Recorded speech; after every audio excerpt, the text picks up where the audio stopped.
সম্মানিত সুপ্রিয় বন্ধুরা, আসসালামু আলাইকুম।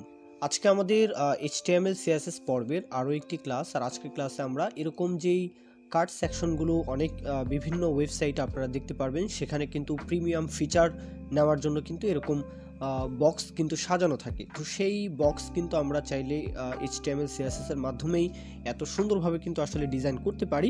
তো সেটাই কিভাবে করতে পারি সেই বিষয়টাই কিন্তু আজকের ভিডিওতে আমরা দেখব।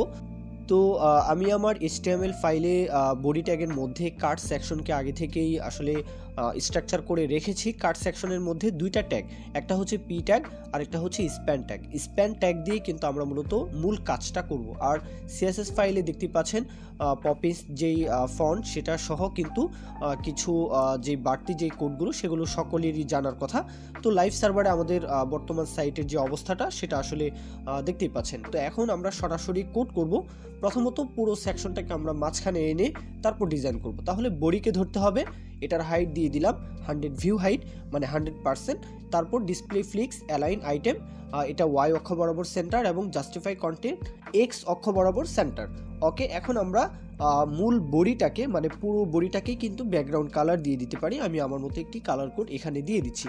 তো এখন কিন্তু আমরা কার্ড সেকশনকে ধরতে পারি। কার্ড সেকশনকে আমরা হাইট উইথ দিয়ে পজিশন রিলেটিভ দিয়ে একটি শেপ দেওয়ার চেষ্টা করব। তাহলে পজিশন রিলেটিভ উইথ দিয়ে দিলাম 250 পিক্সেল, হাইট দিব 300 পিক্সেল। তাহলে কিন্তু এটা একটা শেপ হবে।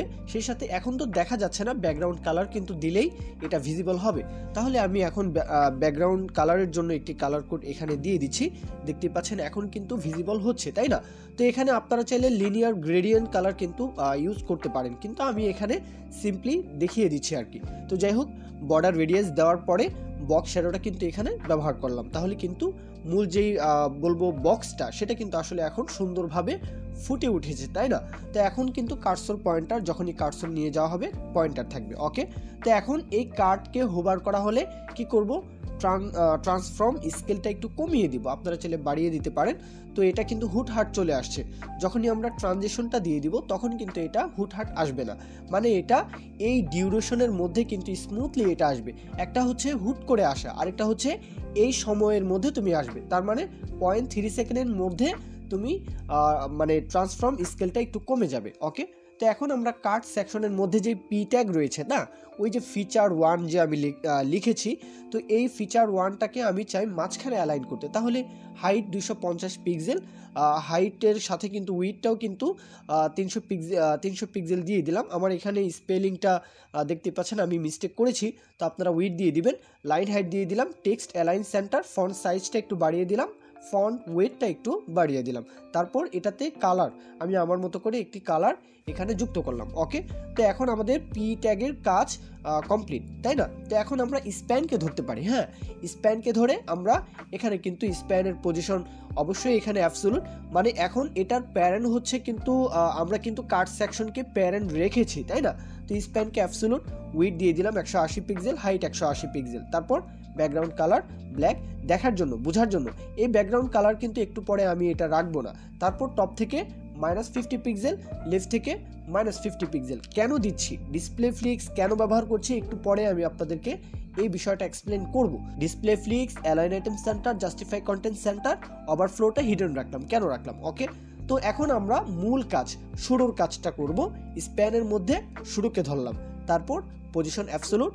এখন আমরা এই যে কন্টেন্টের মধ্যে আমরা কিন্তু প্রিমিয়াম যে টেক্সটটা আমরা যুক্ত করতে চাচ্ছি সেই টেক্সটটা কিন্তু এখানে আমরা যুক্ত করতে পারি। টেক্সটটা দেখা যাচ্ছে না, তাহলে আমরা এই যে স্প্যানের ব্যাকগ্রাউন্ড কালারটা সাময়িকভাবে দিয়েছি, এই কালারটা কিন্তু একটু পরিবর্তন করে দিলাম। তাহলে কিন্তু সেই টেক্সটটা কিন্তু আসলে বোঝা যাচ্ছে, তাই না? তো এখন আমরা এটার হাইট উইথ বলে দিব। উইথটা বলে দিলাম 150% দিতে হবে। আমি ভুলবশত পিক্সেল দিয়েছি, সমস্যা নেই, পরবর্তীতে চেঞ্জ করব। হাইট বলে দিলাম 48 পিক্সেল। ব্যাকগ্রাউন্ডটা পরিবর্তন করে দিলেই কিন্তু আসলে এই যে শেপটা আপনারা বুঝতে পারবেন। জি, এখন আমরা এটাকে ঘুরিয়ে দিব। রোটেট 45 ডিগ্রি মাইনাস করে দিলাম, সেই সাথে ওয়াই অক্ষ বরাবর 22 পিক্সেল মাইনাস করে দিলাম। তো এখন কিন্তু পার্সেন্ট দিয়ে দিলেই কিন্তু আমরা যেমনটা আসলে চাচ্ছিলাম সেই শেপটা কিন্তু এখন দেখা যাচ্ছে। এখন আমরা ডিসপ্লে ফ্লিক্স দিয়ে এটাতে মাঝখানে অ্যালাইন করার জন্য display flex, align item centre, justify content centre দিয়ে এটাকে আমরা একদম মাঝখানে আনবো। সেই সাথে ফন্ট সাইজটা বাড়িয়ে দিতে পারি, ফন্ট ওয়েটটা বাড়িয়ে দিতে পারি। তো এখন দেখতে পাচ্ছেন যে ডিসপ্লে ডিসপ্লে ফ্লিক্স স্প্যানের মধ্যে কেন ব্যবহার করেছি, ডিসপ্লে ফ্লিক্স ব্যবহার না করলে বা মানে মাঝখানে আনার জন্য আসলে সেই বলবো প্রপার্টিগুলো কিন্তু ব্যবহার করেছি। তো মাঝখানে আনার জন্য display flex, align item centre, justify content centre, এই 3টা লাইন কতটা উপকারী, আপনার অনেক কোডকে কিন্তু মানে আপনার অনেক ডিজাইনকে কিন্তু ইজি করে দিবে।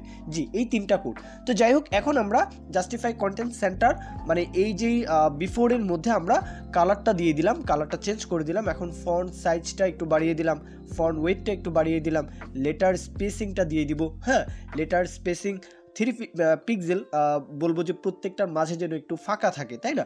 তারপর text transform upper case, box shadow বলে দিলাম। এখন ব্যাকগ্রাউন্ড কালারটা যে স্প্যানের যে ব্যাকগ্রাউন্ড কালারটা সেটা রিমুভ করে দিলাম, কেটে দিলাম। তো এখন আমরা যেমনটা চেয়েছি সেই যেই বলবো ডিজাইনটা সেটা কিন্তু এখন ভিজিবল।